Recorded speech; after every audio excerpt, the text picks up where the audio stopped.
Ahí estamos. Bueno, que disfruten mucho de este encuentro. Gracias, Luz.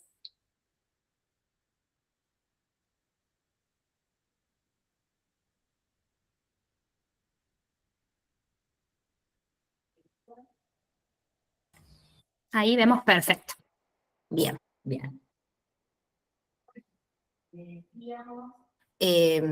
Bienvenidas a este espacio de encuentro, de conversación, de diálogo. Nosotras generalmente cuando nos vamos a encontrar organizamos como momentos donde podemos contarles algunas herramientas que conocemos, que han funcionado, que tienen que ver con lo que se presenta en este curso de docencia inclusiva. Momentos donde tratamos de abrir el espacio de diálogo, ¿sí? Así que bueno, bienvenidas a eso. Quiero ver cómo hago para... Ahí está. Bien. Bueno, un poco la idea de este momento es contarles cómo va a ser un poquito el recorrido, qué hemos pensado en esta oportunidad. Si bien, como decía Cata, la idea es que sea algo dinámico, que podamos ir conversando, que podamos ir intercambiando ideas, recursos, estrategias, entre todos. Un poco pensamos hacer este recorrido en esta masterclass. Primero, en una primera instancia, mirando un poco desde dónde miramos la inclusión y desde dónde partimos para hablar hoy sobre inclusión. También, como, bueno, esta masterclass lo decía, hablar un poquito sobre las aulas inclusivas, qué es tener un aula inclusiva, cómo se hace para tener un aula inclusiva, y en relación a eso pensar como en algunos disparadores en los que podemos estar analizando, pensando, construyendo recursos o herramientas o intervenciones para que esto sea así, que, bueno, son, por ejemplo, las agrupaciones, las actividades que podemos estar haciendo para generar una aula inclusiva, tener en cuenta el entorno. Estos van a ser algunos de los puntos en los que vamos a estar como conversando y intentando como traer de manera práctica esto que por ahí decimos cuando hablamos de aulas inclusivas. Así que, bueno, un poco esa es la idea del recorrido para hacer hoy. Bueno, esperamos que todos participen y que se encuentren cómodos con esto. No sé si quieres pasar, Cata. Ahí está. Ari, este curso específicamente y nuestra formación de base que tiene que ver con la educación especial, nos dan la posibilidad de mirar y de preguntarnos desde dónde miramos la educación y la inclusión, ¿no? La educación inclusiva y la inclusión. Conocemos que ha habido distintos paradigmas que han permitido definir dos cosas. Por un lado, lo que es la discapacidad, sí, y por el otro lado, las prácticas educativas destinadas a personas con discapacidad.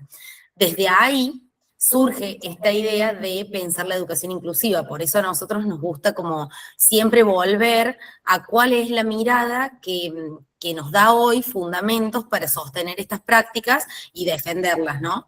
Entonces, en ese sentido, en la historia de la educación especial, en la historia de la discapacidad, ha habido distintas maneras de conceptualizarla a la discapacidad y hoy nos encontramos en un paradigma que es el paradigma de la autonomía personal. No es algo reciente, sino que viene ya hace un tiempo, hace unos años, ¿sí? Y que tiene que ver con una transformación de la concepción de discapacidad, cambiando el foco desde lo individual, que era lo que se había pensado siempre, hacia el contexto. Pero no solamente poniendo la mirada en el contexto, ¿sí? Ahí vamos a ir un poquito en eso. Este paradigma de la autonomía personal tiene como eje fundamental pensar los derechos humanos como base de toda vida humana, ¿sí? Y en ese sentido, reconocer que las personas con discapacidad tienen los mismos derechos que cualquier otra persona. Ahora bien, dentro de este paradigma de autonomía personal podemos encontrar como dos modelos, el modelo social y el modelo de la diversidad funcional. El modelo social es un modelo muy interesante porque surge surge en el 80, se reactiva en los 90 y hoy sigue siendo vigente, ¿sí? Es un modelo que surge de la mano de personas con discapacidad. Ese es el primer punto como interesante de este modelo. Las personas con discapacidad antes estaban ocultas, solo buscaban ser, o sea, la sociedad solo le ofrecía posibilidades de rehabilitarse, pero no de desarrollar su propio proyecto de vida. Con un colectivo de personas con discapacidad que empiezan a pensar que tienen el mismo derecho a asistir a las universidades, se da la posibilidad de discutir otras cuestiones. Entonces, empiezan a pensar de nuevo qué es la discapacidad. Y este modelo define a la discapacidad como el resultado de la interacción entre las características del sujeto y las barreras que el entorno genera. ¿Qué significa esto? ¿Desconocemos que hay alguna condición en el sujeto física, biológica? No, la entendemos, pero entendemos que también estas características del sujeto se ven en interacción constante con las barreras que genera el entorno, ¿sí? Entonces, si el entorno genera barreras que me impiden la plena participación, voy a resultar en una condición de discapacidad. ¿Qué hace esto? Que cuando pensemos las prácticas educativas, revisemos, bueno, cuáles son las barreras que hay en los contextos educativos que impiden la plena participación de los estudiantes con discapacidad en cada contexto, sea en cualquier nivel, ¿sí? Porque nosotros cuando pensamos el espacio inclusivo, pensamos en todos los niveles, en nivel inicial, primario, secundario e incluso universitario, ¿no? Más en este momento que hay como mucho auge e incorporación de personas con discapacidad en el nivel universitario. Entonces, nosotros creemos que esto es transversal al sistema educativo. Por eso también coincidimos con que la educación especial sea una modalidad transversal a todos los niveles. ¿Por qué? Porque nos permite revisar cada nivel, ¿sí? Entonces, como aspecto fundamental a pensar esto, la discapacidad es el resultado de la interacción entre las capacidades o las características del sujeto y el entorno en el que se desenvuelve. Cata, ahí agregar esto que, bueno, dentro del curso que hacía referencia a Luz, un módulo trabajamos específicamente con lo que tiene que ver la construcción del PPI, para por ahí los que son de provincias, el proyecto pedagógico para la inclusión, que es este documento donde se pone como toda la información del estudiante y se describen muchos aspectos. Dentro de uno de estos puntos que tiene este proyecto, tiene que ver con las barreras, como explicaba Cata, que justamente son estas barreras que van a impedir el acceso y la participación de ese estudiante, pero son cuestiones que tienen que ver con el entorno, con el afuera, no propio del estudiante en este caso. Ahí pienso en esto de para qué identificamos las barreras, ¿no? ¿Qué nos va a decir el paradigma de la autonomía personal? Que lo que queremos es poder potenciar el cumplimiento de los derechos humanos, el respeto de la diversidad humana, ¿sí? Y el desarrollo pleno de la autonomía. Entonces, identificar las barreras nos permite generar cambios que potencien la autonomía de cada estudiante que nosotros tenemos. Por ahí, en esto de pensar los modelos, que también en el curso hay como todo un módulo vinculado a esto, nosotras tratamos de hacer el diálogo y el juego de ir de la situación específica de discapacidad a las aulas reales, que son aulas diversas, más allá de que no haya estudiantes con discapacidad. Entonces, nuestra intención es como poder hacer ese diálogo para que las herramientas no tengan que ver solo con estudiantes con discapacidad, sí garantizar el derecho de ellos, pero también que me sirvan como docente para ir incorporando cosas a la dinámica cotidiana que pueden ayudar a cualquier estudiante, ¿sí? En ese, no sé, Mari, ¿hablaste? Ah. La idea de ahora para comenzar un poco con este diálogo, tenemos como dos videitos que son muy cortitos, que nos gustaría que puedan ver, y en función de eso poder estar pensando de manera conjunta y también ver qué representaciones tenemos cada una de lo que es un aula inclusiva. La idea es un poquito que podamos estar pensando en cuál es la importancia, qué es lo que hace falta. Bueno, y en eso pusimos dos videitos. No sé si hay acá algunos fanáticos de Harry Potter.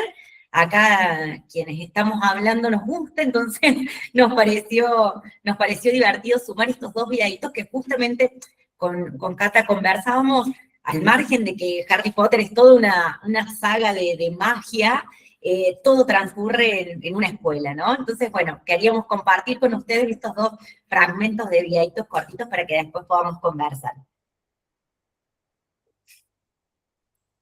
Dale, nomás.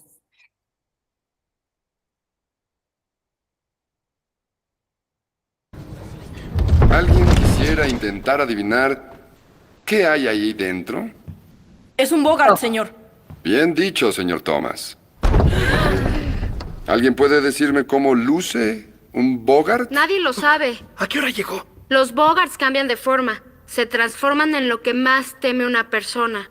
Por eso son Tan atemorizantes. Sí, sí. Por suerte, existe un hechizo muy sencillo para enfrentar a un Bogart.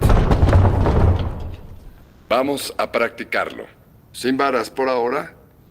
Repitan, Ridiculous. ¡Ridiculous! Muy bien.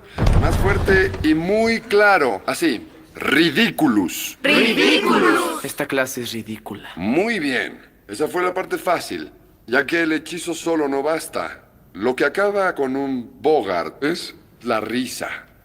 Lo forzarán a tomar una forma que ustedes encuentren divertida. Voy a explicarles. Neville, pasa, por favor. Ven, no temas. Pasa. Adelante. Hola. Neville, ¿qué te atemoriza más? El profesor Snape. ¿Cómo? El profesor Snape. El profesor Snape, sí. Y a todos. Y sé que vives con tu abuela. Sí, pero por favor, que no sea igual a ella. No lo sé.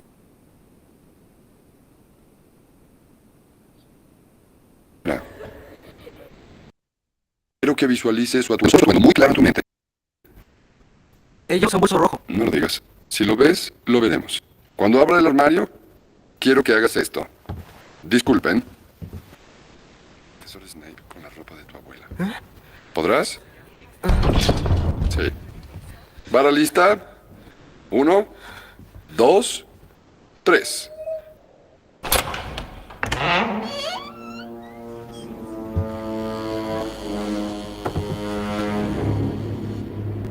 Ahora piénsalo.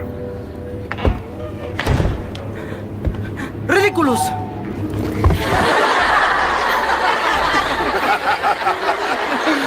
¡Fabuloso, Neville! ¡Increíble! Bien, a la fila. Todos a formarse.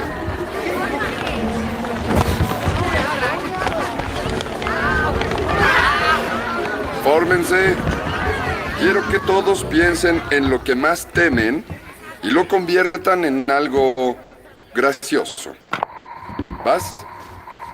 Ron. Concéntrate. Sé valiente. Sé valiente. Sé valiente, concéntrate. Aguarda. Varita lista, Ron. Vas a hacerlo. ¡Ridículos! Bien, muy bien, muy bien. Perfecto. Absolutamente muy divertido. Vamos, Parvati, anda, te toca.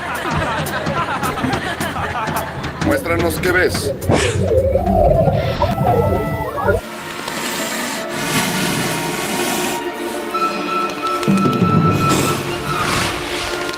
Mantén tu brazo firme. ¡Ridículos! ¡Siguiente! ¡Vamos, al frente! Es divertido, ¿eh? Bastante. Bien dicho, señor Thomas.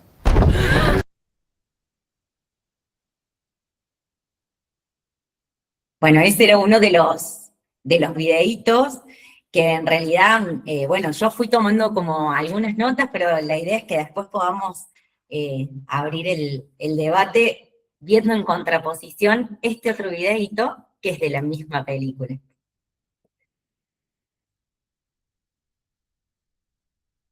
Alto a la muerte.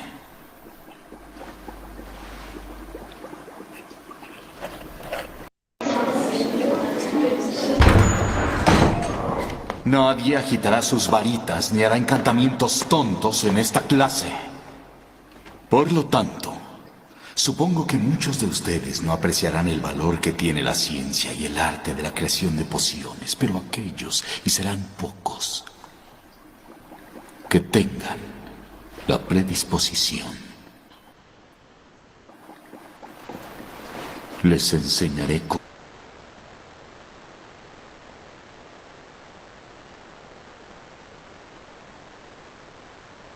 dominar mente y hechizos. Les diré cómo modelar la fama, generar la gloria e incluso ponerle un alto a la muerte. Aunque quizá muchos de ustedes hayan venido a Hogwarts dotados de habilidades tan formidables que se sienten con la confianza de no prestar atención.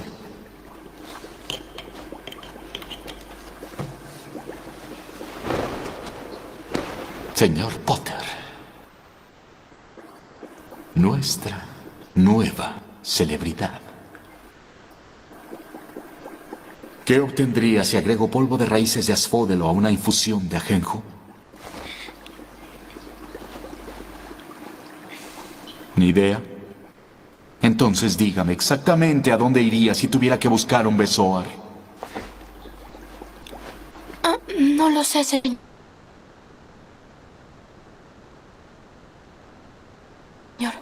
¿Cuál es la diferencia entre acónito y luparia?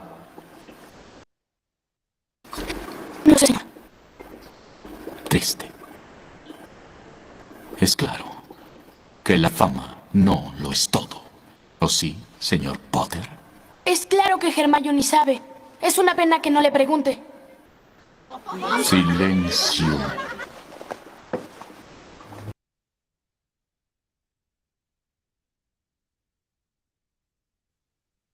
Bien, primero les pido disculpas si se cortaba, no sé por qué anda como lento, pero bueno, creo que se pudo ver bien más allá de eso. La idea ahora es, si quieren poder conversar sobre esto, sobre los dos videos, sobre qué pueden pensar de cada dinámica, de cada aula. Sabemos que no es, y queríamos que no sea algo que vemos siempre, sino poder pensar un fragmento, tomar un fragmento de una película para... Porque nos parece interesante poder hacer esta práctica de ir revisando ciertas cuestiones desde otras cosas que circulan en nuestros entornos, ¿no? Así que bueno, si quieren poder empezar a compartir. Un poquito más, después volvemos a compartir de nuevo. La idea ¿Quieren siempre dejar? es pensar... Perdón, Lucy. No, decía si quieren dejar de compartir, así nos vemos todos, ¿les parece? Sí, sí. Yo ahí las voy a...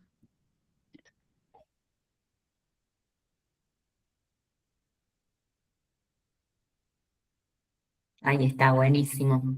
Ahí, Rocío, ¿querés habilitar el micrófono? No sé, hay dos personas, no sé quién estuvo primero, creo que Rocío, no, primero Lilian y segunda Rocío. Buenísimo.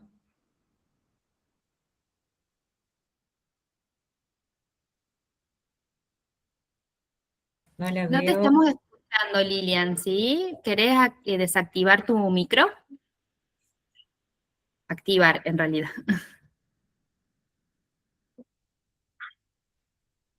No te escuchamos. No escuchamos. A ver si yo no puedo ayudarla de acá. Tenés el micrófono silenciado, Lilian, si nos escuchás. No. Bueno, vamos con Rocío mientras Lilian lo resuelve. ¿Les parece? Hola, ¿qué tal? Buenos días. La verdad que a mí me gustó mucho el contraste de los dos docentes dando clases, porque el primer video que vimos, a mi parecer, era, bueno, justamente estás mostrándole a todos tu mayor temor y en vez de exponerte y reírme de que le tengas miedo a un profesor, a una araña, es bueno, vamos a buscar la forma en que vos enfrentes ese miedo y yo te acompaño, riéndome, pero riéndome con todos, no de ese temor. No así lo que veo en el otro profe, tan característico, que todos le temen, pero a su vez también, bueno, no me estás escuchando, te voy a exponer y sí te voy a ridiculizar por estar haciendo otra cosa. En este caso, también conociendo el contexto, Harry Potter, hijo de persona famosa y todo lo que ha hecho, es bueno, con más razón, te tengo entre ceja y ceja y te voy a exponer. Entonces, la verdad, me gustó ese contraste entre dos docentes exponiendo, dando una clase de cómo trabajaban con los estudiantes. Gracias, Ro. Hermoso, sí, realmente vemos ese contraste que se puede ver y también pensando en qué distinto, si bien Harry Potter es una película media de tonos oscuros, qué distintos también los entornos en los que se trabajaba, ¿no? Lilian, no sé si pudiste solucionar el tema del micrófono que quieras compartir.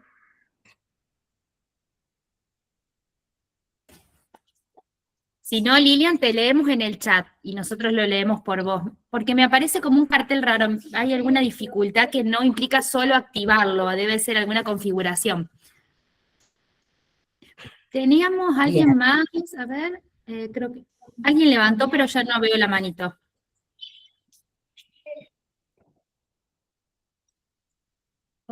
Tania pone algo en el chat, no sé si se escucha.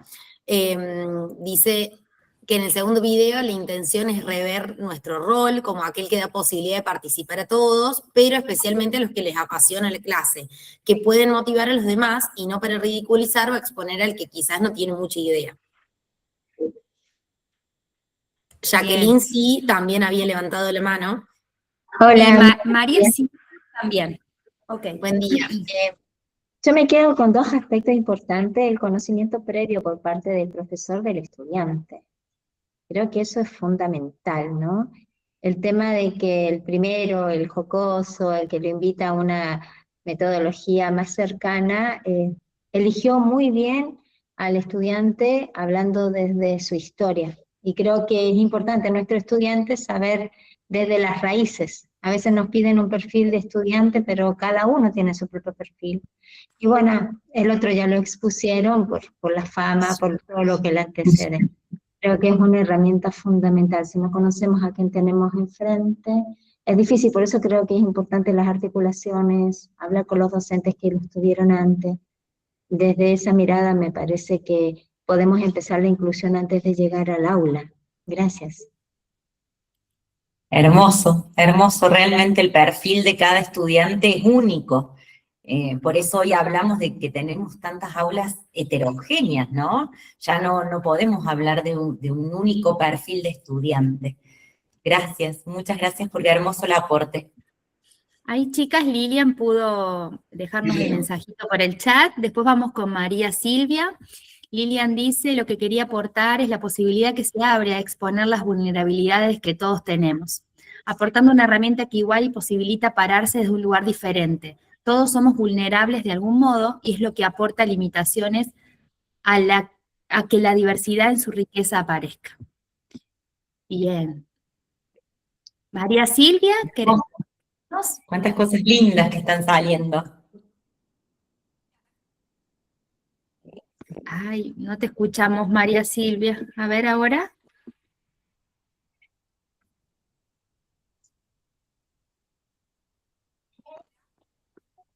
No. Me parece que hay un problema con el micrófono. También si querés dejarnos en el chat y lo leemos por voz. Acá algo puso María Silvia. Hola, ¿y cuál sería la palabra exacta para calmar a un niño en clase? Gracias. Si alguien la tiene, que la comparta. Claro, qué desafío. Los invito a que nos sumemos a estos desafíos.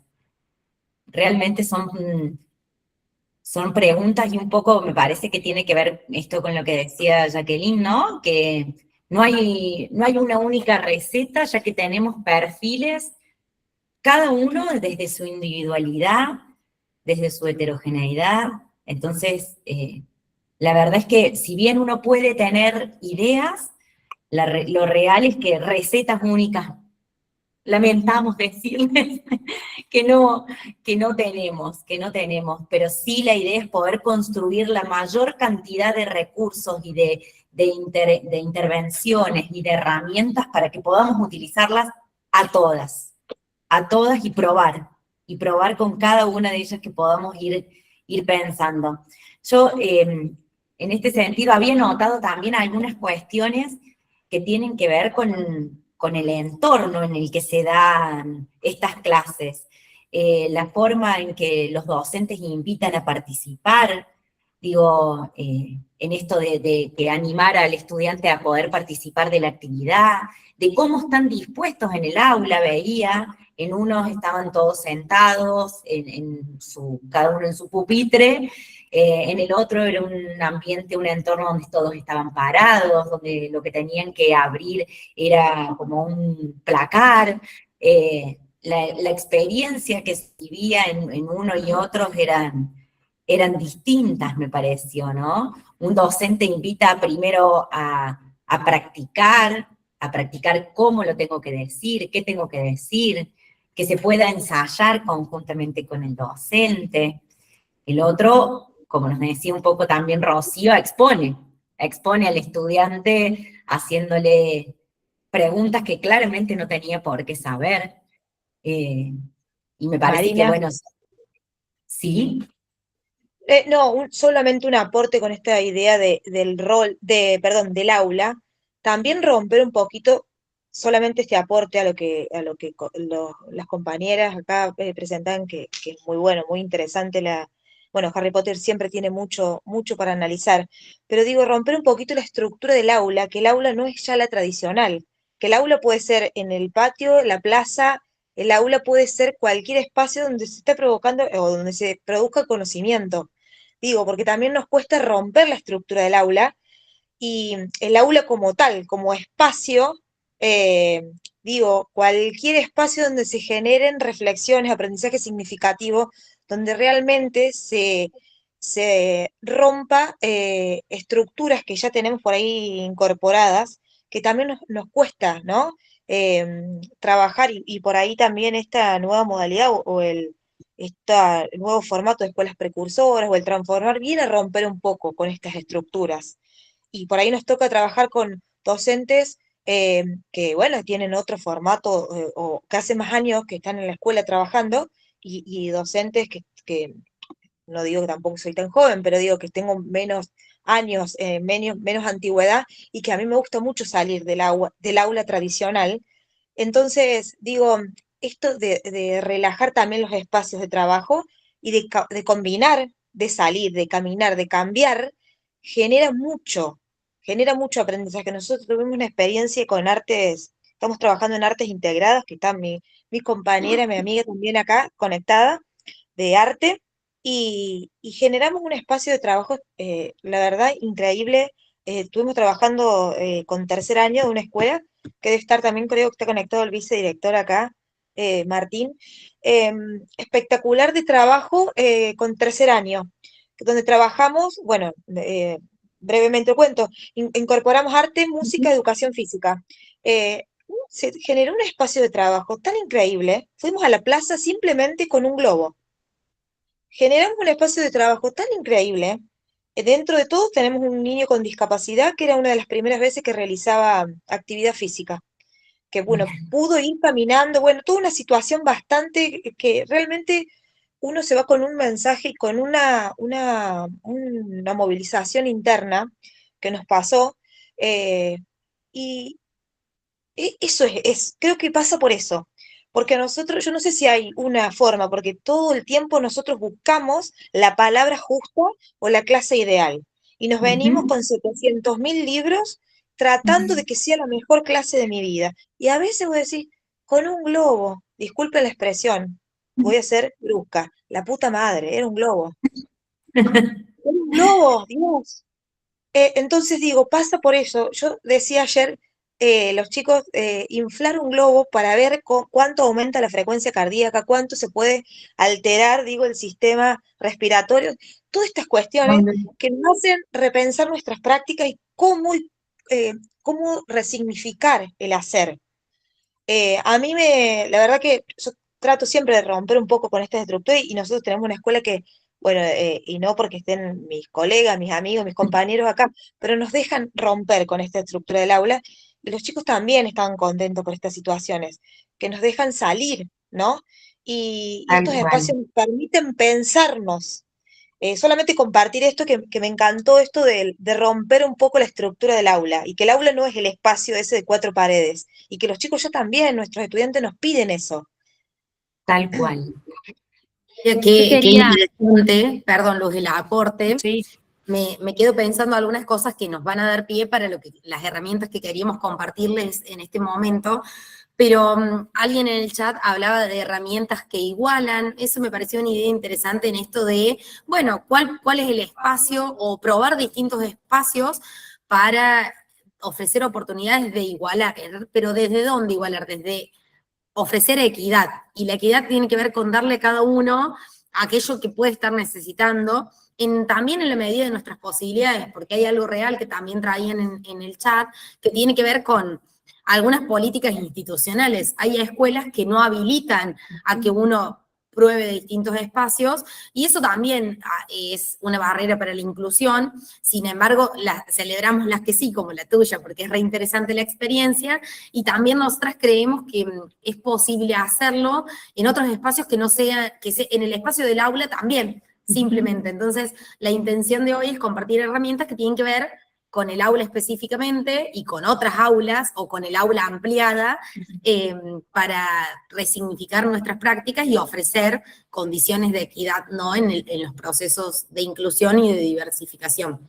Perdón, Luz, te corté, querías decir algo. no, súper interesante. Quería aportar en realidad algo escuchando y leyendo. Dos cosas. Por un lado, bueno, yo como psicóloga trabajé mucho tiempo en lo educacional, me formé como psicóloga educacional, entonces también la mirada puede ser un aporte. Hay un autor que a mí me gusta mucho, que se llama Marcelo Severio, que es sistémico. Él dice que el encuadre está dentro del terapeuta. Y creo que tiene que ver con lo que dice Julia, ¿no? A veces creemos, desde mi profesión hablo, que para hacer una buena terapia tiene que haber un buen consultorio, un buen espacio, ¿no? Si hay diván y es psicoanálisis, mucho mejor.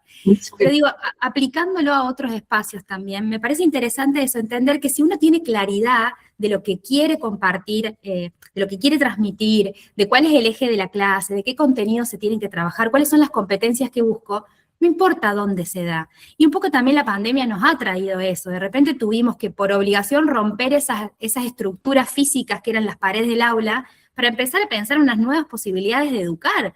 Y fue posible. Hicimos lo que pudimos con lo que teníamos, pero fue posible.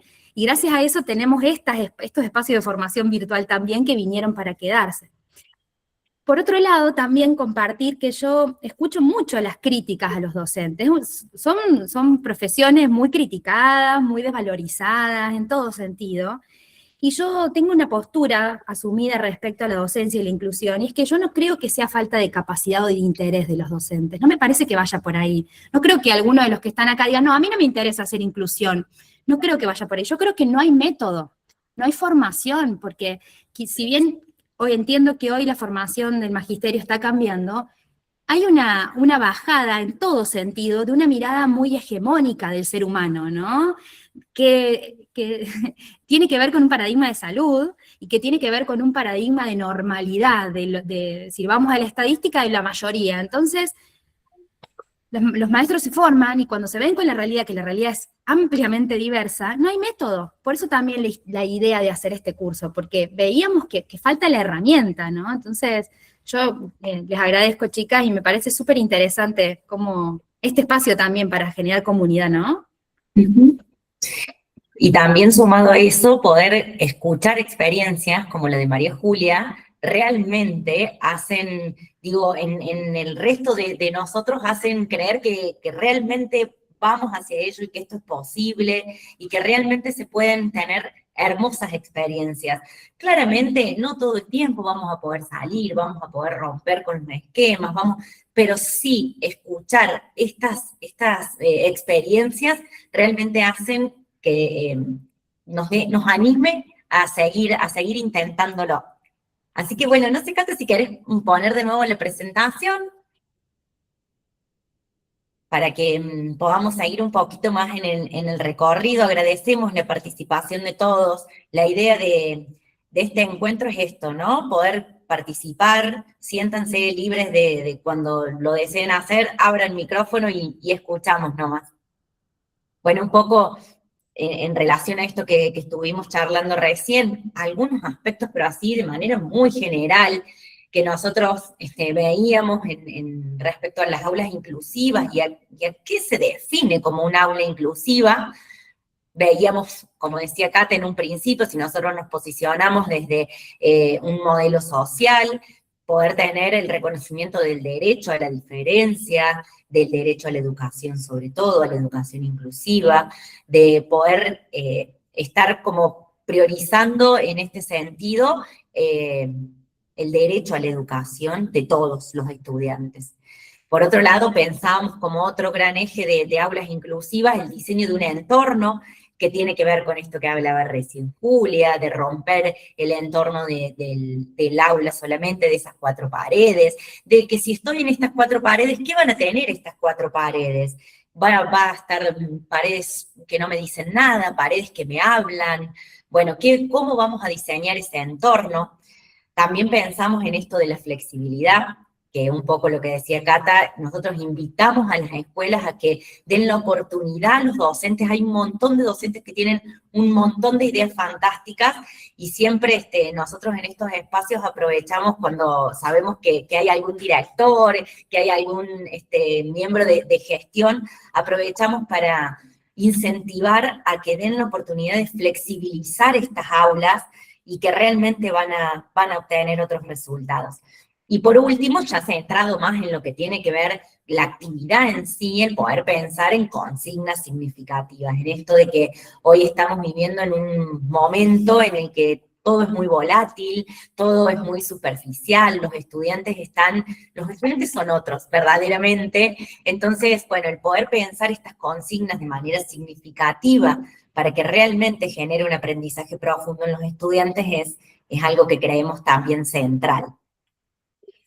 Pensar así como para sintetizar qué diferencia una aula heterogénea e inclusiva de una tradicional o que en algún momento también se llama homogeneizadora, ¿sí? Tiene que ver con esto, con pensar algunas dicotomías. Entonces, en un aula tradicional, bueno, el docente es el que explica siempre, el alumno es el que escucha. Alguien decía recién en el chat esto de romper con la educación bancaria. Freire ha sido alguien que ha iluminado en ese sentido, ¿no? Que ha dado como aportes muy interesantes para repensar el rol de los estudiantes. ¿Sí? Después, en un aula tradicional, todos tienen el mismo libro, la misma actividad, el mismo tiempo para resolver esa actividad. La evaluación se realiza solo al final, ¿sí? Puesto en un aula tradicional, el docente es el que tiene el conocimiento y el estudiante es solo el que tiene que escuchar y aprender, como si fuese lineal. También es algo que vamos a pensar en estos momentos, ¿no? En este encuentro, de que no siempre que hay enseñanza hay aprendizaje, y no siempre que hay aprendizaje y enseñanza, son procesos distintos. Entonces, romper con esa idea nos hace romper también con la idea de aula tradicional. Y después, también romper con esta idea de que el distinto, el que está en proceso de inclusión, requiere siempre un plan paralelo, ¿no? Entonces, nosotras tratamos de revisar las prácticas para avanzar en aulas que tengan que ver con otras posibilidades, ¿no? Donde el docente diseñe el entorno, sea un tutor, sea un guía, que por supuesto es quien tiene el conocimiento disciplinar y por supuesto es quien tiene que transmitir ese conocimiento. Somos defensoras de que los docentes enseñamos, ¿sí? Pero lo que vamos a revisar es la forma en la que vamos a enseñar, es decir, vamos a revisar nuestras prácticas, pero no quita que el docente de matemática sabe matemática y tiene ese conocimiento disciplinar, ¿sí? Después, un aula inclusiva también va a proponer una variedad de recursos, de tareas. Hay tareas que van a ser para todos, hay tareas que van a ser no negociables, ¿sí? Y hay otras que van a poder ser elegidas, resueltas de distintas formas. La evaluación ya no es algo que se va a realizar al final, sino que se va a ir realizando en distintos momentos, buscando la posibilidad de recolectar evidencias de aprendizaje, y la planificación original o la primer planificación ya incluye a todos los estudiantes. Entonces, nosotras, bueno, les decíamos al principio, somos docentes de apoyo a la inclusión también, y siempre tratamos de trabajar con los docentes la posibilidad de juntarnos y de tener el espacio para planificar con el docente. ¿Sabemos que no todos los docentes de apoyo a la inclusión lo quieren hacer? Sí, y sabemos que no todos los docentes también habilitan a esa posibilidad, pero sí nos gusta decirlo como todo el tiempo, que tiene que ser un trabajo corresponsable. Entonces, cuando está la posibilidad de planificar y hay docentes dispuestos y docentes de apoyo a la inclusión dispuestos, lo importante es tener momentos de encuentro donde pensemos juntos, porque esto que decía antes, el docente tiene el conocimiento disciplinar de lo que se va a enseñar y el docente de apoyo a la inclusión tiene la posibilidad de pensar otras estrategias en función de su formación. Entonces ahí es donde está el juego como enriquecedor para las prácticas docentes, ¿no? De coenseñanza, que es un concepto que es muy simple en algunos aspectos, pero también tiene como cierta complejidad en el qué estilo de coenseñanza vamos a querer implementar. Y siempre invitamos a los docentes y a los docentes de apoyo a la inclusión a que puedan apropiarse de esto y de la coenseñanza y del poder trabajar de manera colaborativa. Siempre decimos, es lindo cuando el otro te invita a trabajar. Si por ahí no sale de uno, que salga del otro. A trabajar juntos siempre se generan otros resultados. Y en eso creo que realmente podemos dar fe de que salen otras cosas. Bien. Bueno, decimos que en esto vamos a diseñar entornos, actividades, y la idea es, bueno, como conversar con ustedes algunos aspectos que nosotros podemos tener en cuenta y que tenemos algunas herramientas que ya hemos probado y que nos parecen interesantes de compartir, ejemplos de nuestras prácticas, ¿sí? Esta parte va a tener que ver con eso, ¿no? En ese sentido, la idea es poder cambiar el foco y un poco pensábamos con Cata en esta pregunta de cómo aprende este estudiante, poder reformularla y poder decir de qué diferentes maneras puedo yo enseñar, independientemente de la heterogeneidad que tenga de estudiantes. Entonces, en ese sentido, pensamos, esto queremos aclarar, son algunos ejemplos que nosotros fuimos, como dice Cata, haciendo en la práctica, pudiendo llevar adelante, pero que la idea es que hoy se vayan con estos ejemplos y que podamos repensar muchos más, ¿no? Para poder estar en nuestras aulas. Así que no sé si querés pasar, Cata, a la otra, así vamos mirando como algunos ejemplos de tipos de actividades que podemos tener en cuenta al momento de pensar en aulas inclusivas. Entonces, por ejemplo, acá pusimos algunos. Dice evaluación por productos diversificados. Entonces, ¿a qué hacíamos referencia con esto? Tal vez no todos los estudiantes puedan dar el mismo resultado al momento de evaluar. Entonces, si pensamos, por ejemplo, en una evaluación de ciencias, algunos estudiantes podrán dar una clase oral, algunos estudiantes podrán hacer una maqueta, algunos estudiantes podrán hacer una presentación en Canva o en PowerPoint. Digo, el poder diversificar la forma en que ese estudiante puede acreditar, si se quiere, ese conocimiento, ese contenido que se ha dado, nos parece que ya es una forma de estar pensando en un aula inclusiva, en un aula que diversifica para todos los estudiantes. Ver con, bueno, enfocarse en la capacidad de la persona, sí, y en lo que sabe, y con romper con la barrera de un único formato para resolver.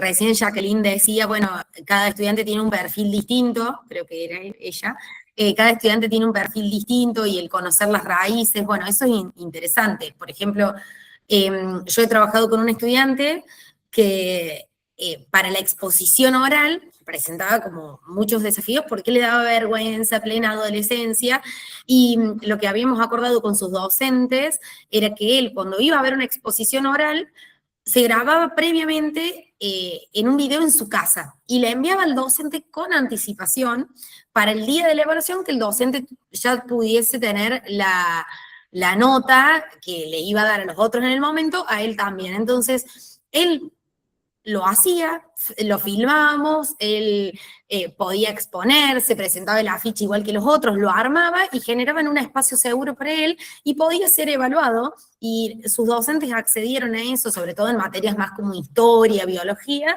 y bueno, era una experiencia interesante también para él, porque él ya sabía, y se anticipaba y decía, che, Cata, tenemos que filmar un video porque tengo una evaluación. Entonces eso daba la posibilidad de que él hiciera lo mejor, algo similar a sus compañeros, pero previo, en otro espacio, sin muchos recursos extra, porque eso también nos parece importante marcarlo. A veces no tenemos la posibilidad de que se generen muchos espacios, muchos formatos, pero ir pensando en esta singularidad, en la forma de evaluar, también es interesante, ¿no? O herramientas que habíamos pensado en la implementación de agendas visuales y organizadores, esto de cómo estructura, siempre nosotros pensamos, digo, en esta situación de un estudiante dentro de un proceso de inclusión, cómo un recurso que tal vez puede ser pensado para ese estudiante ayuda a todo el grupo clase. Entonces, por ejemplo, en este sentido, pensábamos en cómo ayuda a organizar a todos los estudiantes una agenda visual y organizadores.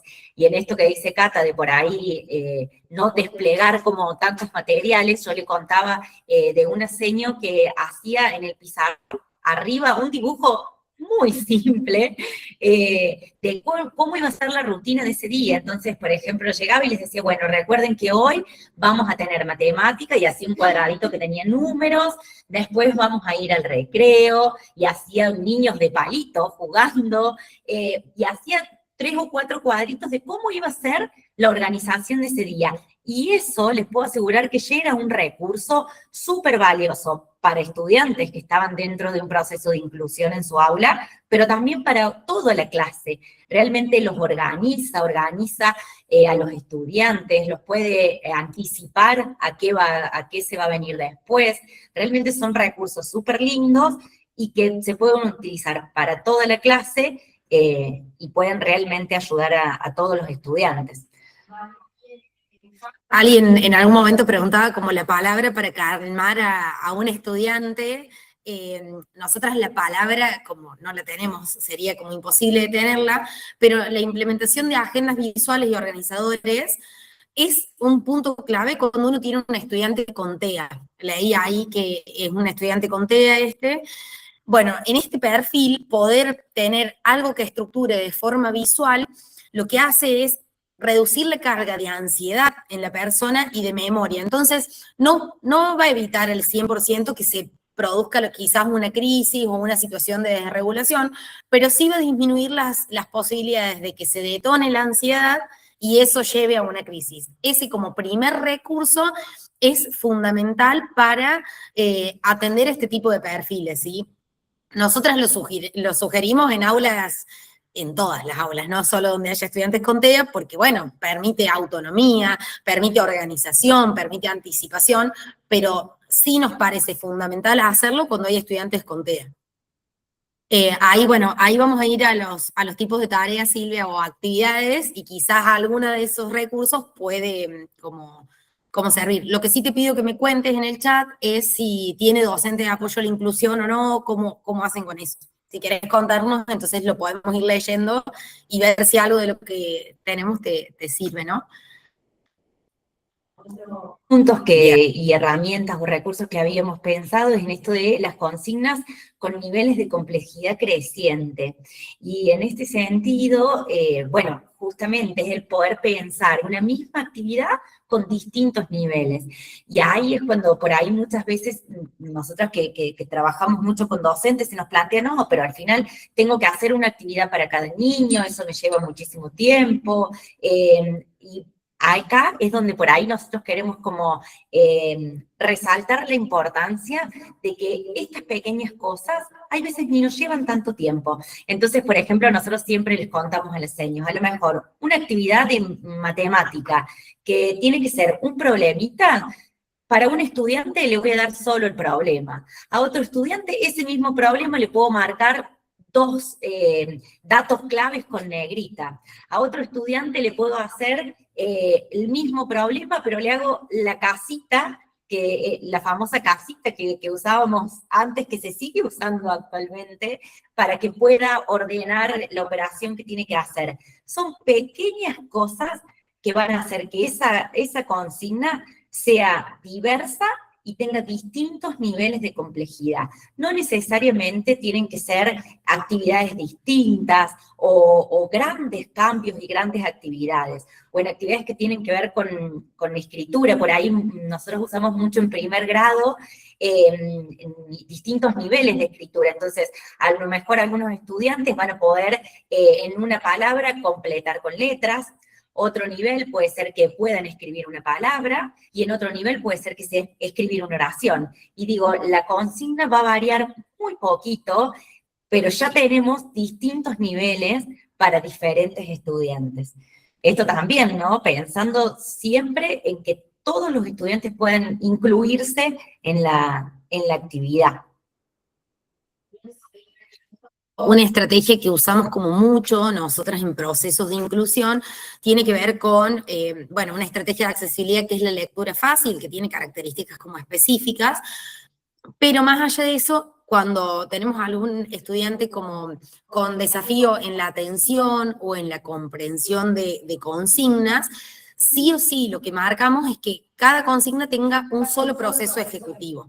Entonces, vieron que a veces los docentes decimos, mirá la imagen, identificá los puntos centrales y escribí un texto. Bueno, esa consigna lo que hacemos es desglosarla en distintas partes. Entonces, paso número 1, mira la imagen.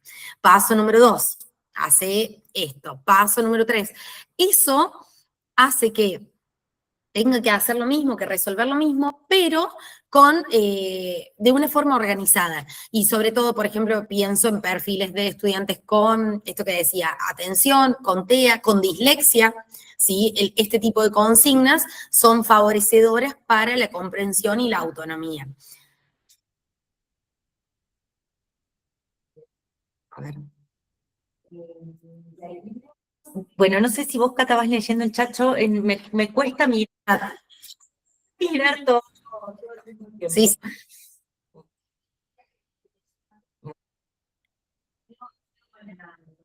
Que habíamos pensado con otra herramienta, esto de la flexibilización y el tiempo y los espacios, es un poco lo que hablábamos antes, como contaba María Julia, el salir a una plaza ya es toda otra experiencia. Entonces, en lo importante que es salirse del aula, pensar en estos espacios de manera diversa. Tal vez no pueda salir del colegio, pero sí tal vez puedo salir al patio, puedo salir al pasillo. Es como muy importante poder pensar que el aprendizaje se dé en distintos contextos. Y en esto que tiene que ver también con la flexibilización del tiempo, también creemos que es sumamente importante poder identificar que, como hablábamos hace un rato, de que tenemos distintos perfiles de estudiantes, por lo tanto van a necesitar tiempos distintos. Y el poder respetarlos también es garantizar el derecho a la educación de estos estudiantes. Entonces, es importante tenerlo siempre presente. No necesariamente que todos entreguen al mismo tiempo va a hacer que el trabajo sea más productivo o sea homogéneo para todos. Es importante tener en cuenta esta flexibilización en el tiempo y en los espacios. Plantean, Mari, en el chat algo que nosotras coincidimos, que tiene que ver con más allá de los distintos equipos que puede haber en los colegios o articulación con la modalidad especial, el compromiso de la familia es fundamental para los procesos de inclusión. Nosotras estamos totalmente de acuerdo. Esto que decía Luz al principio, bueno, está desvalorizada la práctica docente, la verdad que en este contexto está desvalorizada la educación también, entonces sabemos que no puede estar todo en manos de la educación. Hay cuestiones que se trabajan en casa, que se fortalecen en casa, que se aprenden en casa, y que la educación, la escuela, es un complemento. No podemos, como docentes, tampoco trabajar con cada familia y lograr los cambios, ¿no? Pero bueno, sabemos que nosotros, yo siempre digo, ¿qué podemos cambiar nosotras? Después, coincido totalmente que el compromiso de la familia es fundamental para ver los cambios. Y en ese sentido, por ejemplo, como para transmitirles también que nos pasa. Yo he tenido familias con las que he trabajado a lo mejor 10 años y el compromiso es impecable, y hoy son estudiantes que en sus posibilidades están sin mi acompañamiento intensivo. ¿Pero por qué? Porque ha habido una familia que sostiene los espacios terapéuticos, que escucha sugerencias, que se compromete con el proceso en la escuela, que asiste a todas las reuniones. Y ha habido otras familias donde he querido trabajar, he sostenido el proceso y en algún momento he tenido que dejar porque mi encuadre de trabajo no respondía a las expectativas de la familia porque, no sé, yo quería reuniones con todo el equipo cada cierto tiempo porque me parecía importante poder discutir con la familia y el equipo algunas cuestiones y la familia no asistía. Entonces, cuando está esa falta de compromiso, impacta también en la trayectoria. Y los docentes somos responsables, pero no somos los únicos responsables, ¿sí? Entonces, en eso como validar tu aporte porque coincidimos, ¿no? Y antes así vamos dando también un cierre a esta. Quiero hacer un aporte respecto a la familia, porque creo que es una problemática que de la educación, digo, todos tenemos en diferentes trabajos dificultades cuando hay familia de por medio para que asistan, para que se comprometan, y hay un concepto importante que es el de homeostasis familiar. Las familias tienden a que todo esté en equilibrio, que no haya caos. Entonces, cuando me llaman de la escuela, sugiriéndome algo o señalándome algo, lo que pasa a nivel interno, a veces inconsciente, ¿no? De la familia es que se genera un caos, un desorden, un movimiento. Entonces, por eso a veces asumir la posición de querer entrar en el caos por parte de la familia es muy ansiógeno, es muy temeroso, entonces lo esquivan, ¿no? ¿Por qué? Porque el inconsciente familiar lo que busca es la homeostasis. No sé si soy clara con lo que quiero transmitir, ¿no? Entonces, también entender que hay un montón de funcionamiento que a veces no depende de la voluntad solamente de la familia, sino de lo que está pudiendo esa familia en conjunto asumir en este momento respecto a eso que me genera caos internamente, ¿no?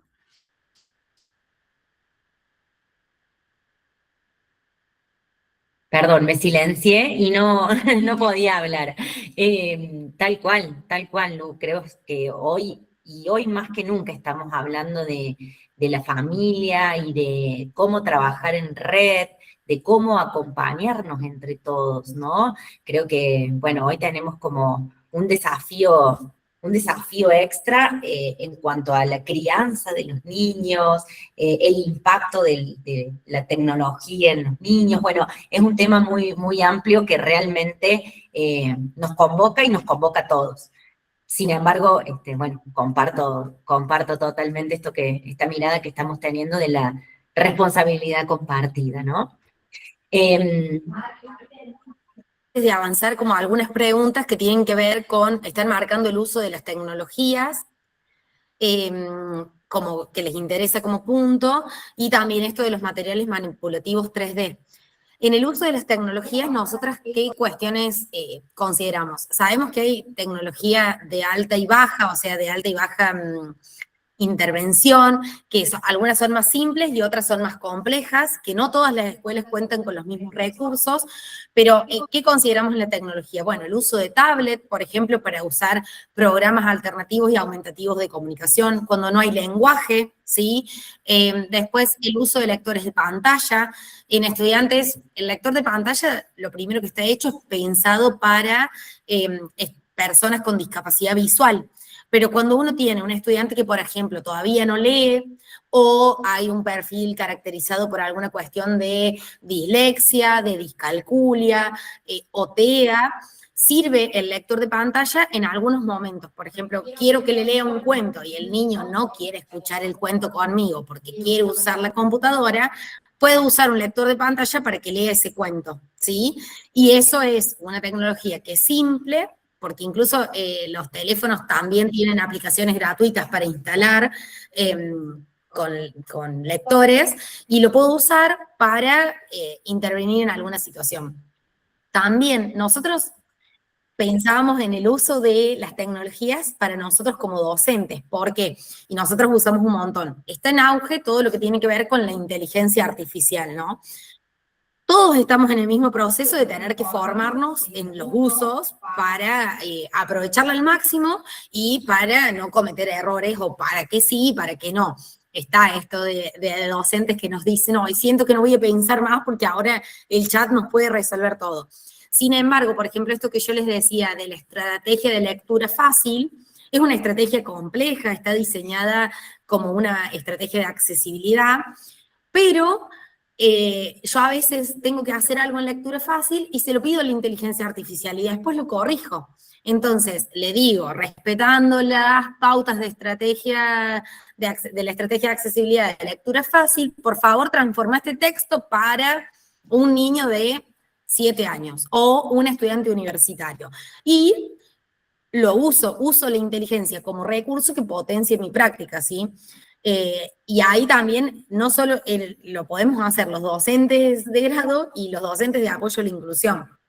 Por ejemplo, ayer, yo soy docente en la Universidad Nacional de Río Cuarto y estoy en primer año de una carrera. Y tenemos un programa de la materia que es bastante complejo conceptualmente. Entonces nosotras hicimos, tenemos 3 estudiantes con discapacidad en ese curso, pero no lo hicimos solo para ellos. Hicimos el programa de la materia en lectura fácil. Y la verdad que el resultado de la actividad fue excelente porque todos pudieron participar de la misma forma y sentimos que todos necesitaban ese apoyo para entender algunos conceptos que son estudiantes que vienen del secundario y nunca habían escuchado, no sé, el concepto de decolonialidad, por ejemplo. Entonces, como que nos sirve la tecnología también a nosotros para generar recursos.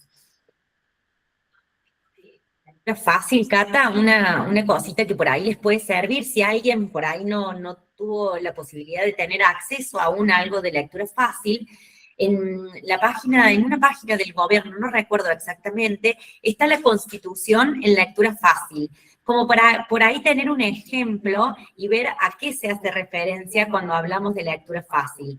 Es muy simple, uno busca lectura fácil, Constitución de la República Argentina y ya le aparece, como para que nos demos una idea y tengamos un ejemplo de qué hablamos cuando estamos hablando de lectura fácil. Como dice Cata, tiene bastantes, como si se quiere, requisitos para cumplir que un texto sea en lectura fácil.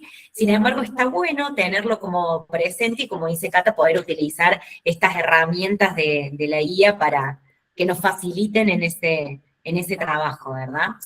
Y después, con respecto a los materiales manipulativos en 3D, no trajimos ahora, deberíamos haber traído algunos para mostrarles.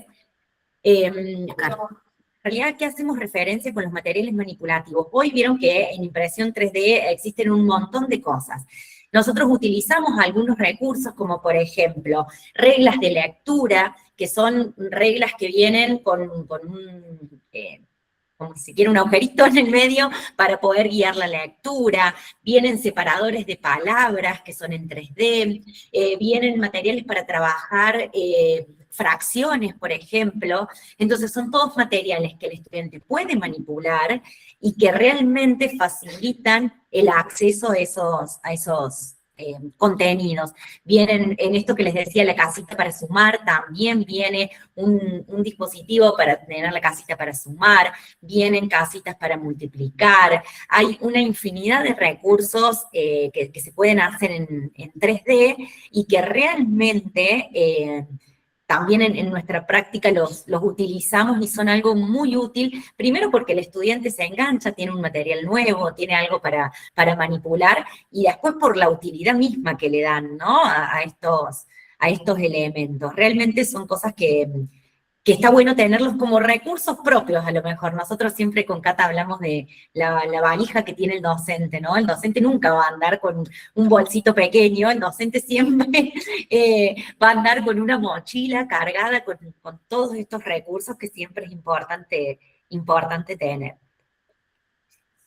Los materiales 3D tienen que ver con esto de que transforman algunos conceptos que son muy abstractos también en una experiencia manipulable, concreta, que pienso en una torta que nosotras usamos con Mari que es para las fracciones.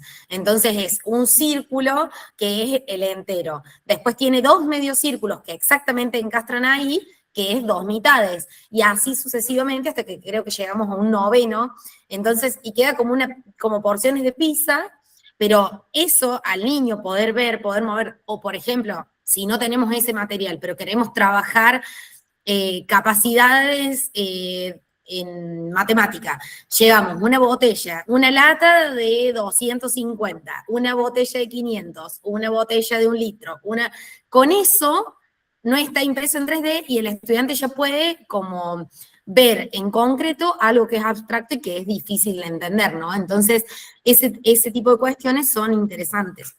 También en esto de lo manipulativo, pienso en fidget toys, que son juguetes que permiten la descarga sensorial, ¿sí? Entonces, tengo un estudiante, no sé, que se distrae con facilidad cuando tengo que escuchar, le ofrezco la posibilidad de tener algo sensorial en la mano para tocar, mover, sí, y demás.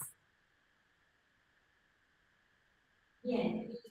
Las cosas de las herramientas que habíamos pensado es el trabajo en parejas pedagógicas o tutorías entre pares, que justamente en esto siempre decimos rica la experiencia de poder trabajar con un otro, que se da naturalmente, digamos.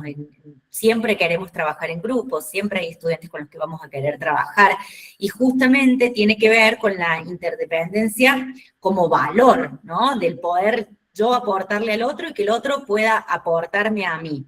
El trabajo en parejas pedagógicas o tutorías entre pares apunta justamente a eso, al valor que cada uno pueda aportar al otro.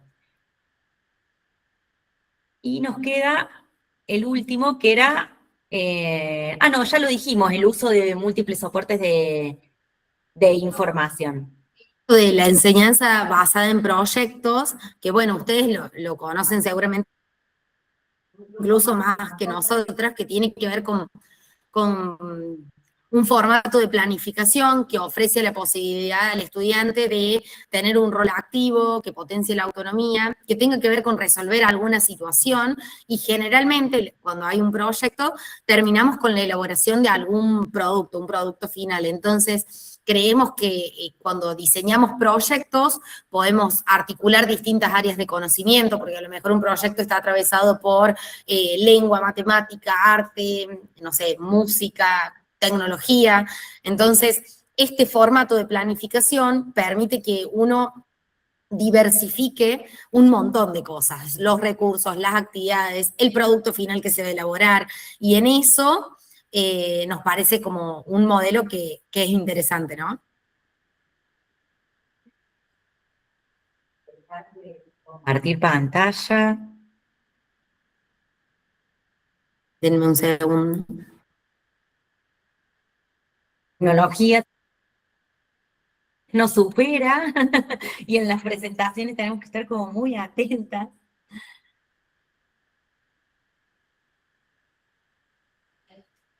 Ahí está. Buenísimo, Cata, gracias.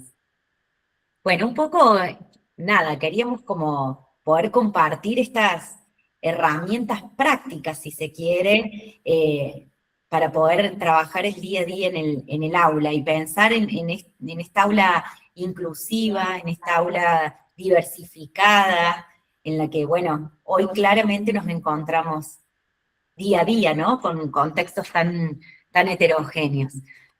Así que, bueno, nada, si alguno tiene alguna sugerencia, algún aporte, este es el momento en el que adelante pueden abrir el micrófono y, bueno,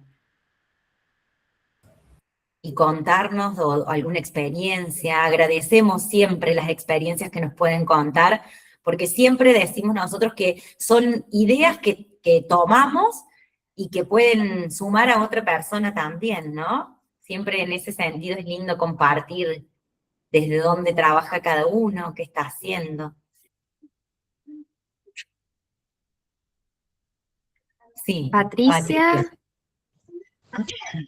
Primero que nada agradecer el espacio, porque amo que esto se dé a la charla, que se reflexione, que se revise. Creo que eso es lo más importante siempre que, en cuanto a la responsabilidad que tenemos para el proceso de inclusión. En mi caso soy psicopedagoga institucional, trabajo en nivel inicial y primario, y venimos haciendo un proceso hace muchos años, porque la verdad que no es algo que se da de un momento para otro, donde hubo que entender que el paradigma cambiaba, que la inclusión ya no era una integración.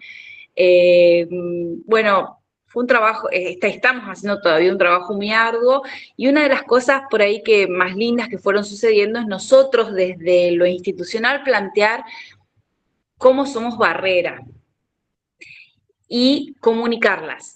Porque, por ejemplo, hay barreras que por ahí no las vamos a poder transformar, como uno de los hechos es un colegio estatal de gestión privada, entonces una de las cosas que no se modifica es la matrícula de los niños en clase.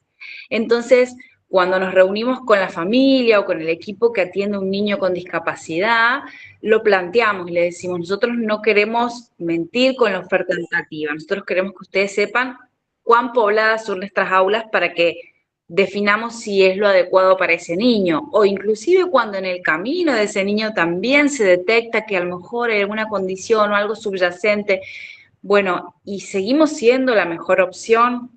¿O cómo los podemos seguir conteniendo? ¿Qué andamiaje vamos a generar? Entonces, esa reflexión que se va haciendo creo que fue uno de los mayores logros, porque después las estrategias, las herramientas, yo pienso igual que ustedes, y muchas veces es prueba y error, y probé con esto, pero no me funcionó. Bueno, pruebo con esto, bueno, y también les hice ver a las docentes, porque las docentes sentían como que era muy desvalorizado su trabajo dentro del aula, y entonces ahí yo les dije, chicas, pero ustedes hicieron esto, esto, esto, esto, y íbamos viendo el camino que iban llevando. Le digo, eso es incluir. El hecho de que vos busques estrategias, de que las cambies, de que las modifiques, de que veas qué es lo mejor, qué te funcionó, qué no funcionó, y que lo compartas, eso es inclusión, porque por ahí piensan que es algo como muy burocrático y legal, y no es eso. Hay una persona detrás de ese proceso de inclusión. Entonces, bueno, eso, si bien siempre quedan desafíos por delante, todos los días renegamos con algo distinto, todos los días nos tenemos que ayornar a algo distinto, pero ese tipo de prácticas, de ejercicio, de reflexión, creo que fueron fundamentales para continuar trabajando y continuar progresando en esto. Así que agradezco muchísimo este espacio, me encanta escuchar, me encanta leer, porque digo, bueno, uno no se siente tan solo en algunas luchas o en algunas batallas que se dan en el área de la educación, pero obviamente siempre poniéndole el pecho, el hombro, el cuerpo completo, el alma también para continuar en esto. Bien, gracias Patri. Mari, ahí le digo algo a Patri que me resonó y te damos la palabra. Justo con Mari estamos haciendo una formación y uno de los cursos tenía que ver con las buenas prácticas. Y lo que nos compartía la autora era con el compartir las buenas prácticas, con el empezar a sistematizar algunas cuestiones. Vieron que por ahí los docentes no tenemos esto de, che, presentamos el trabajo en algún lado, se lo mostramos a otros. Entonces, a lo que nos invitaba esta docente es a justamente compartir lo que hacemos en las aulas.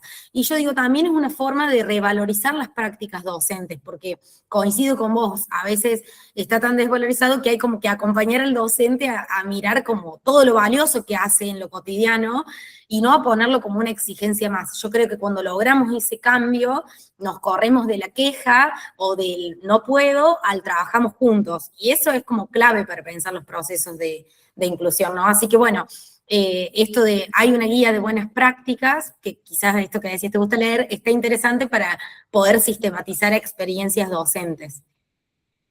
Mari, no sé si quieres contarnos.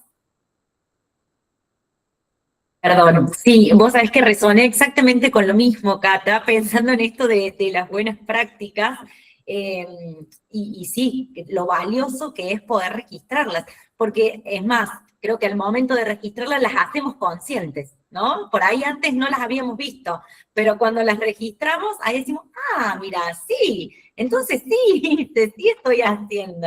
Y bueno, la importancia de que haya otro también que me acompañe en ese proceso. Así que bueno, María Eugenia, ¿sigue? ¿O si no me equivoco? Bien. Hola, ¿qué tal? Buenos días. Primero sí, agradecer por este espacio que nos dieron, la verdad que fue muy bueno. Yo estuve mucho tiempo haciendo inclusión y ahora estoy en la parte de la vicedirección de una escuela especial y nosotros nos estamos replanteando todo esto que tiene que ver qué alumno tenemos y queremos tener. Pero nosotros estamos trabajando mucho con alumnos con TEA, mucho, y quería compartir con ustedes también que las agendas visuales nos dan muchas satisfacciones, ¿sí? Estamos aprendiendo mucho y nos estamos capacitando mucho en estos niños, ¿sí? Porque muchas veces el entorno hace que estos niños no puedan aprender. Y sí estamos trabajando también, hemos implementado lo que es el DUA, ¿sí? Las integradoras salen con este planteo, o sea, con este trabajo. Vamos a implementar en las aulas el DUA, de a poquito, es un trabajito de hormiga, pero bueno, están dando resultados. Y las agendas nos están dando muchos resultados en niños que comienzan primer grado, ¿sí? Muchísimos resultados. Primero son 3 imágenes y después comenzamos a incorporar un poquito más de imagen, pero no como decían ustedes, no solamente para el niño que tiene TEA, sino para todo el grupo clase, ¿sí? Porque trabajar la comunicación es importantísimo, entonces les da la posibilidad a todos poder trabajar. Así que muchísimas gracias. Espero que se repitan estos espacios. Se van a repetir, María Eugenia, al menos en lo que respecta a OLOS, es algo que hemos asumido durante el año, es parte también la masterclass de una invitación que le hacemos a todos los alumnos del curso, y ya que lo hacemos para los alumnos del curso, en esta sala hay gente que está cursando justamente docencia e inclusión, lo habilitamos también para quienes tengan ganas de compartir, ¿no? Me parece de nuevo, porque así es como se va construyendo, así que te invitamos y te esperamos, María Eugenia, en los próximos. Síganos en las redes, porque es, como les digo, el modo en el que se van a ir enterando de lo que vamos a ir haciendo, y si alguna de las temáticas de la masterclass les resuena, bueno, pues bienvenidos a todos ahí.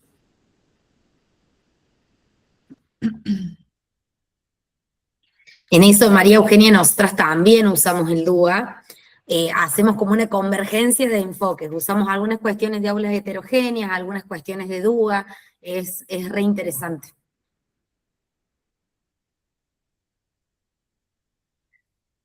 Bien, ahí veía en el chat que alguien preguntaba en esto de cómo se llaman las agendas, agendas visuales. Ya si uno busca agendas visuales va a tener como un gran repertorio de imágenes y de cosas que le van a salir. Se pueden utilizar pictogramas, hay páginas específicas de pictogramas que se pueden utilizar para sacarlos de ahí, poder armar estas agendas. Bueno, hay muchas herramientas que se pueden utilizar. No sé, casi, bueno, no sé si alguien más levantó la mano, porque la verdad que no, estoy media perdida en este... Preguntaban es qué es el DUA, es el diseño universal del aprendizaje. Nosotras en el curso trabajamos específicamente un módulo vinculado a DUA, diseño, estrategias.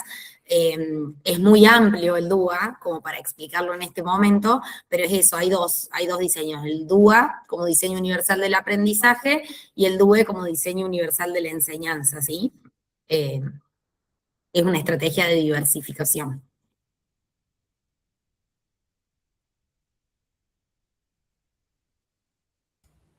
Bueno, muy bien, hermoso. Veo que iba a ser una pregunta de si les parece que estos espacios son productivos, si les parece que repitamos, pero creo que está más que respondida la pregunta. Bueno, chicas, agradecerles estar acá, el espacio, digamos, si bien es en el marco de la formación en la que ustedes son docentes, siempre agradecer la generosidad, porque digo, nos trajeron un montón de cosas que no tenían que ver necesariamente con lo que nos convoca, y eso habla también de la generosidad de ustedes, de ir transmitiendo, de ir acompañando las inquietudes de los que estamos acá. Así que, bueno, agradecerles, creo que lo agradezco en nombre de todos, me parece, que más de uno va a estar de acuerdo conmigo en eso. Bueno,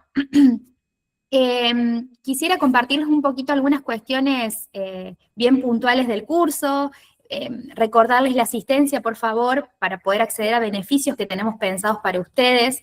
Estas masterclass van a volver a suceder, tratamos de ir dándoles diferentes enfoques. Bueno, en nuestra página web, que ya se les compartí, oloscomunidad.tiendaapp.com, van a encontrar el curso, ¿sí? Es un curso que está pensado para docentes y directivos de todos los niveles del sistema educativo argentino, y también para profesionales y coordinadores que se desempeñan en espacios formales y no formales educativos. Bueno, acá van a encontrar los objetivos, y acá tenemos un poco el temario del curso, ¿sí? Van a encontrar algunos recursos gratuitos, como les comentaba antes, y los 4 ejes de nuestro curso, ¿sí? Es una propuesta 100% asincrónica, y lo pensamos así porque sabemos que los tiempos hoy son escuetos, no disponemos de mucho espacio para conectarnos un día y un horario, una formación que probablemente cada clase tenga al menos 2 horas de duración. Entonces hemos pensado un dispositivo tal que uno pueda conectarse en el momento que lo desee y que pueda ir atravesando los módulos de manera autogestiva en el momento que también lo necesite, ¿sí? Entonces, obviamente tenemos un plan de recorrido. El primer módulo tiene más que ver con todo lo que son antecedentes históricos, regulaciones, plantea un poco también el paradigma desde el cual adhieren las chicas y están transmitiendo las docentes. Algo de esto lo trabajamos en la masterclass anterior. Cada eje van a encontrar una clase grabada. En este caso tenemos 2 clases, una primera parte y una segunda parte, y después van a tener las diapositivas de la clase y material bibliográfico para descargar, ¿sí? Ustedes ahora ven un candadito, pero en el momento de adquirir el curso, todos estos recursos los van a tener habilitados para cuando ustedes lo necesiten. Es un curso pensado para hacer en 2 meses, 4 meses como mucho, pero ustedes van a tener acceso al material durante un año completo, ¿sí? Ustedes logueadas o logueados a través de la plataforma van a poder ingresar durante un año. ¿Qué pasa luego de eso? No van a tener más ingreso, pero hemos facilitado la posibilidad de que descarguen el material para que lo tengan en su compu de por vida, que eso también son recursos que a lo mejor ahora no necesitamos, pero que los vamos a tener a disposición. En el eje número 2 trabajamos algo que surgió mucho en el encuentro de hoy, que es la coenseñanza como dispositivo pedagógico. En la misma modalidad van a encontrar 2 clases con el material de descarga. En el eje número 3, el famoso PPI. Los invito a que vean la masterclass que hicimos el año pasado respecto a eso, ahora les indico dónde la pueden descargar. Y el módulo 4, ajustes razonables, en donde ahí trabajamos un poco lo que tiene que ver con DUA también, y otros ajustes razonables en 2 clases, ¿sí? Aquí debajo van a encontrar masterclass, el diseño del PPI es lo que trabajamos el año pasado, pueden entrar ahora mismo y poder verlo, tiene contenido gratuito, y hemos armado una biblioteca virtual que la vamos construyendo. Yo ahí mientras les escuchaba fui pensando en algunos autores y en algunas cosas que ya en un ratito las voy a subir. Es como un repositorio de biblioteca virtual para bueno, ir teniendo esas cositas que vamos necesitando. Entre ellos, fíjense, está la Convención de los Derechos de las Personas con Discapacidad en lectura fácil, que recién Mari mencionaba esto de la importancia de los archivos en lectura fácil. Bueno, ahí tienen uno ya descargado. Hay fichas, modelos, plantillas, bueno, algunas cositas que les pueden servir para la práctica. Y acá debajo la fundamentación del curso, que se llama Docencia e Inclusión, ¿sí? Yo les voy a estar compartiendo en las próximas horas, a través de las casillas de mail que registraron en la asistencia, un poco más de información sobre esta formación y un beneficio exclusivo para ustedes, para que puedan, bueno, sumarse a esta propuesta. Es una propuesta que no solamente los invita a formarse, sino también a formar parte de una red, ¿sí? Todos nuestros estudiantes, cuando deciden adquirir algún curso nuestro, empiezan a formar parte de una red en donde tenemos contacto con otras personas, en donde también pueden solicitar asesoría de parte de las docentes, ¿sí? Entonces, bueno, no solamente les estamos ofreciendo un curso de formación, sino también toda una experiencia de aprendizaje para ustedes. Invitarlos también de nuevo a que nos sigan en nuestras redes, olos.capacitaciones, para estas formaciones y muchas más. Tenemos un montón de cosas pensadas para este año, así que nos alegra saber que nos siguen. Me encanta ver nombres que he visto en otras masterclass también. Es muy hermoso poder ir armando comunidad. Bueno, Bueno, de nuestra parte, perdón Luz, de nuestra parte también muy agradecidos con todos. Siempre para nosotros es súper significativo poder tener estos encuentros, compartir experiencias y que cada uno pueda aportar desde su lugar. Creemos que hace que la educación vaya mirando hacia otro lado, ¿sí? Por ahí vemos y renegamos mucho, decimos, ¡ay, qué difícil! Qué difícil hoy estos momentos en la escuela! Pero creo que el ver tantas personas hoy acá realmente hace que creamos realmente desde el convencimiento que podemos hacer un cambio, que de a poco vamos a ir haciendo una diferencia y que cada uno aportando su granito, realmente vamos a lograr un cambio. Así que más que agradecidas a todos y a Olos, por supuesto, que siempre nos convoca a estas propuestas súper lindas. gracias, Mari. Bueno, ahí verán el criterio de las chicas y la forma que tienen, ¿no?, de transmitir lo que saben. Si esto les gustó, si esto les resonó, imagínense todo lo que hay en el curso, porque la verdad que cada clase no tiene desperdicio, y los materiales que han seleccionado específicamente para cada módulo también son materiales actualizados, bueno, muy, muy apropiados, muy pertinentes para lo que estamos viviendo hoy en la educación. Así que, bueno, los esperamos por ahí. Ah, bien, acá Anaí dice que súper recomienda la masterclass de PPI, así que bueno, ahí les recuerdo, pueden entrar a nuestra web y al final eligen el curso nuestro y al final, con acceso gratuito, van a poder verla. Un regalito que les hacemos. Bueno, muy bien, que tengan un hermoso sábado entonces. No sé, Cata, si querés despedirte vos también. No, nada, gracias. Siempre a mí estos espacios me encantan. Siempre creo también con Mari, trabajamos mucho juntas y ella tiene una forma de sintetizar tan bonito lo que uno siente que como que se lo dejo a ella, pero agradecerle el espacio a Olos y a ustedes por participar, por preguntar.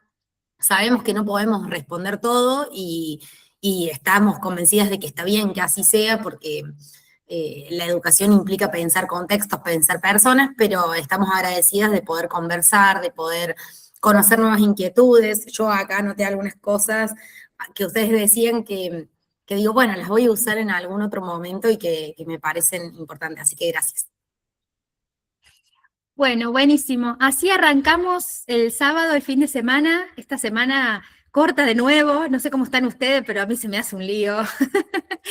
Así que bueno, les deseamos un buen descanso, un buen comienzo de semana, y el mes que viene no vamos a tener masterclass, pero sí estén atentos para la próxima, en el mes de mayo, sí tenemos ya agendada, así que prontito les voy a estar pasando novedades. Un abrazo grande a esta clase federal, porque tenemos gente de todos lados, y espero que nos podamos volver a encontrar. Gracias, chicas, de nuevo, y un abrazo a todos. Adiós.